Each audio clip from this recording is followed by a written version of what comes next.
आणि नेमकं काय झालंय? काल परीक्षा होती, तर परीक्षेला तुम्ही किती वाजता पोहोचलात आणि तुमच्यावर काय अन्याय झाला? माझं नाव दिव्या आहे, सुधीर सकपाळ आहे आणि मी डोंबिवलीची आहे. आमची आज 10 तारखेला एक्झाम होती माझी, तर मी क्लर्कसाठी केलं होतं अप्लाय.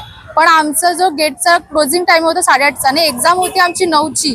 माझं असं झालं की मी कट टू कट 8:30ला रिक्षावाल्याला पैसे दिले आणि त्यांनी गेटवर जो सिक्युरिटी गार्ड होता त्यांनी माझ्या डोळ्याच्या समोर गेट क्लोज केला आणि वरून क्लोज केल्याच्या नंतर आम्ही 100 ते 150 200 कॅन्डिडेट बाहेर इतके ओरडतोय की फक्त 2 ते 3 मिनिटांसाठी गेट ओपन करा. आम्ही सगळे कॅन्डिडेट आतमध्ये जाऊ, पण ते लिटरली आमच्या तोंडावर त्यांनी गेट बंद केला आणि आतमध्ये जे पण ऑफिसर्स होते, परत ते सिक्युरिटी गार्ड होते, ते आमच्या डोळ्यासमोर बसून हसत होते. त्यांनी इतकं आम्ही कुत्र्यासारखं भुंकतोय तरी त्यांनी एकही शब्द आमचा एक सहानुभूती आमच्यावर तरी दाखवलेली नाहीये. कुठे सेंटर होतं आणि तुम्हाला लेट का झालं?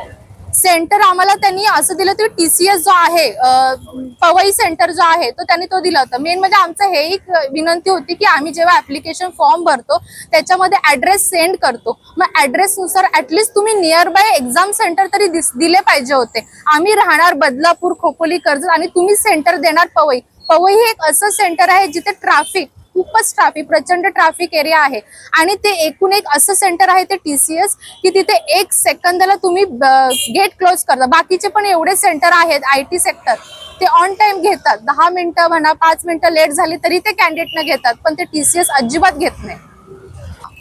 आमची सगळ्यांचीच म्हणजे जेवढे पण कॅन्डिडेट होते जे एक्झामला बसू शकले नाही त्यांची एकच विनंती की त्यांना एक्झाम करण्याची एक संधी द्यायची पाहिजे, बस. माझं नाव मयूर अप्पासाहेब राठोड आहे. मी कल्याणचा रहिवासी आहे. सकाळी 8:30 वाजता 9 वाजता एक्झाम होती, तर मी सकाळी 5:30 वाजता घरून निघालो. निघताना ट्रेनचा इश्यू प्लस तिथं ट्रॅफिकचा इश्यू या कारणाने मी एक्झामवर एक मिनिटांनी फक्त मी लेट पोहोचलो. तर आमची हीच मागणी आयुक्त किंवा उपायुक्त यांना विनंती करतो की आमची एक्झाम देण्याची आम्हाला परत संधी द्यावी. त्या एरियाचे त्यांनी पण रिक्वेस्ट केली, त्यांचं पण नाही ऐकले आणि 25 मिनिटं बोलण्यामध्ये त्यांनी घालवलं.